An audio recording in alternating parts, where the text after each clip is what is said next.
नमस्कार दोस्तों, स्वागत है आपका अकेला अनमोल साथी चैनल पर। दोस्तों, आजकल के भागदौड़ भरी ज़िंदगी में हर व्यक्ति एक बेहतर ज़िंदगी की तलाश कर रहा है, लेकिन उनमें से कुछ ही लोग अपने लक्ष्य को हासिल कर पाते हैं, जबकि ज़्यादातर लोग अपने लक्ष्य तक पहुंच ही नहीं पाते हैं। हम जब भी लक्ष्य की ओर अपना कदम बढ़ाते हैं तो हमारे मन में तरह तरह के विचार उठने लगते हैं, जैसे कि मैं ये हासिल कर पाऊँगा या नहीं, इसमें तो बहुत समय लगेगा और मेरे पास तो इतना समय ही नहीं है।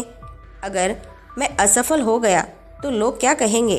तो आइए एक कहानी के माध्यम से समझते हैं कैसे अपने असफलता के डर को खत्म किया जा सकता है और हमारे मन में ये असफलता का डर क्यों होता है। दोस्तों, बहुत समय पहले की बात है। एक बौद्ध सन्यासी एक जंगल के पास अपनी कुटिया बना के रहा करते थे। वे बौद्ध सन्यासी बहुत ही बुद्धिमान थे। कोई भी व्यक्ति उनके पास कोई समस्या लेकर आता तो वो बहुत ही बुद्धिमानी से उस समस्या का समाधान निकाल देते थे। एक दिन वो पास के गांव में भिक्षा मांगने के लिए गए थे और भिक्षा मांगकर वापस लौट रहे थे। रास्ते में उन्हें एक व्यक्ति ने रोक लिया। उस व्यक्ति ने बोला, मैंने सुना है आप बहुत ही बुद्धिमानी से किसी भी समस्या का समाधान कर देते हैं, लेकिन मुझे तो इस बात पर ज़रा भी विश्वास नहीं है। अगर आप सच में सभी समस्याओं का समाधान कर देते हो तो क्या आप मेरे इस जटिल समस्या को सुलझा पाएंगे। मैंने लोगों से आपके बहुत से बुद्धिमानी के किस्से सुने रखे हैं, इसीलिए मैं आपसे एक बात जानना चाहता हूँ कि हमें किसी भी काम में असफलता की घबराहट क्यों होती है और हम अपने किसी भी लक्ष्य को बिना असफलता के घबराहट के कैसे प्राप्त कर सकते हैं। उस व्यक्ति की इस बात को सुन बौद्ध सन्यासी मुस्कुराए और बोले, मैं तुम्हारे इस प्रश्न का उत्तर ज़रूर दूंगा और उसके बाद से तुम्हारी सारी घबराहट भी दूर हो जाएगी, लेकिन इससे पहले तुम्हें मेरी कुटिया तक चलना होगा। वो व्यक्ति उस भिक्षु के बुद्धिमत्ता को परखना चाहता था, इसीलिए वो कुटिया तक जाने के लिए तैयार हो गया। उसके बाद वो बौद्ध सन्यासी उस व्यक्ति को जंगल में बने अपने कुटिया तक लाए, लेकिन तब तक शाम हो चुकी थी। वो भोजन करके सो गए।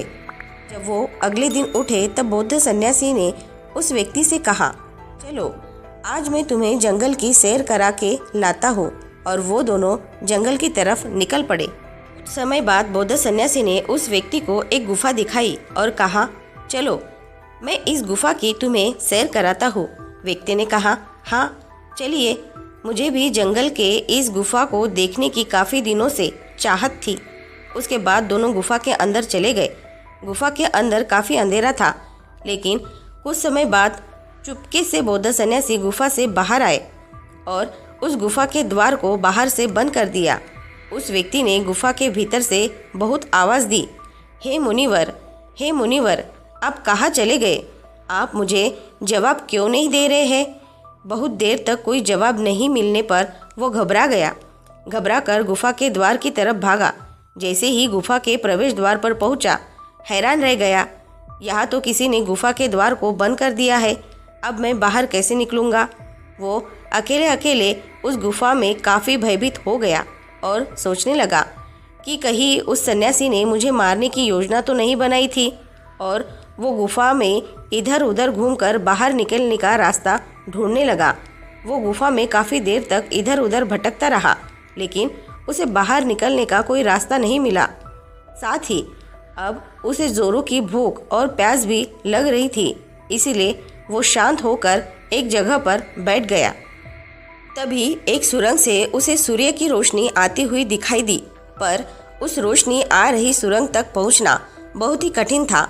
उस सुरंग के चारों तरफ अंधेरा ही अंधेरा था और वो काफ़ी ऊंचाई पर भी थी। फिर भी वो तुरंत उठा और अपनी भूख प्यास को भूलकर अपना सारा ध्यान उस गुफा से बाहर निकालने में लगा दिया। काफ़ी मेहनत और प्रयास करने के बाद वो सूर्य की रोशनी आने वाली सुरंग तक पहुंच गया। काफ़ी देर तक वो सुरंग में ऊपर चढ़ता गया। तभी अचानक उसे वो सन्यासी हाथ आगे बढ़ाते हुए दिखा। वो व्यक्ति झट से उस सन्यासी का हाथ पकड़कर बाहर आ गया और बाहर आते ही उस सन्यासी पर गुस्सा करते हुए कहा, आप मुझे इस अंधेरी गुफा में छोड़कर अकेले क्यों आ गए? आपको पता है मैं कितना भयभीत हो गया हूँ। मुझे कितने ज़ोरों की प्यास लगी है। उस सन्यासी ने मुस्कुराते हुए उसे पानी दिया और बोले, तुम मेरी बातों को ध्यान से सुनना। तुम उस गुफा में बाहर सिर्फ 2 कारणों से निकल पाए हो। पहला कारण, तुम्हें ज़ोरों की भूख और प्यास लगी थी, और दूसरा कारण, तुम्हें वहाँ घुटन महसूस हो रही थी क्योंकि तुम्हें अपने दोस्तों और परिवार वालों के साथ रहने की आदत पड़ गई है। इसके अलावा और 2 मुख्य कारण हैं जिसके कारण तुम इस गुफा से बाहर निकल पाए हो। पहला कारण, तुम्हारे साथ वहाँ कहने के लिए कोई नहीं था कि इतने अंधेरे में इतनी ऊंचाई पर तुम उस सुरंग तक कैसे पहुँचोगे, ये तो असंभव है। दूसरा कारण, वहाँ कोई ये कहने वाला नहीं था कि चलो दूसरा रास्ता देखते हैं, इससे भी आसान रास्ता मिल जाएगा और हम आसानी से इस गुफा से बाहर निकल जाएंगे। सफलता प्राप्त करने का नियम भी कुछ ऐसा ही है।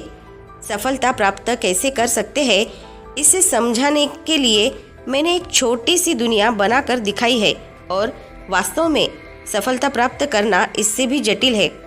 जब आप किसी लक्ष्य को पूरा करने जाते हैं तो सलाह देने के लिए बहुत से फालतू लोग मिल जाते हैं जो खुद तो कुछ कर नहीं पाए और हमें ज्ञान देते हैं, ये मत करो, वो मत करो, तुमसे ये ना हो पाएगा, इससे अच्छा तो तुम वो काम कर लो। ऐसे ही वो हमारे दिमाग को भटका कर चले जाते हैं और हमें खुद पर संदेह होने लगता है, हमारा आत्मविश्वास डगमगा जाता है। सफलता न मिलने का एक कारण ये भी है, सफलता पाने की प्रक्रिया थोड़ी लंबी होती है और हमारा मन घंटों घंटों में बदल जाता है, तो लक्ष्य को प्राप्त करने में सालों साल लग जाते हैं। ऐसे में हमारा मन कैसे नहीं बदलेगा। जब हमारा मन बदल जाता है तो हम उस रास्ते को छोड़ अलग अलग रास्ते अपनाने लगते हैं। परेशानियाँ हमें तभी दिखती है जब हमारा ध्यान हमारे लक्ष्य पर नहीं होता है। अगर सफलता हासिल करनी है तो अपना सारा ध्यान अपने लक्ष्य पर टिकाए रहो। मुनिवर की इन बातों को सुनकर उस व्यक्ति की आंखें खुल गई और बोला, आप सच में बहुत ही बुद्धिमान हैं और मैं आपसे वादा करता हूँ मैं आपके इन बताई बातों को अपने जीवन में ज़रूर अपनाऊंगा। तो दोस्तों, आज की ये शिक्षाप्रद कहानी आपको पसंद आई होगी तो हमें नीचे कमेंट बॉक्स में कमेंट करके ज़रूर बताएं और इस कहानी को अपने दोस्तों और परिवारजनों के साथ शेयर करना न भूलें। साथ ही हमारे अकेला अनमोल साथी चैनल को सब्सक्राइब ज़रूर से कर लें और ऐसे ही मोटिवेटेड वीडियो को देखने के लिए हमारे साथ जुड़े रहें। और हाँ, अपना ख्याल ज़रूर से रखें। मिलते हैं नेक्स्ट वीडियो में। धन्यवाद।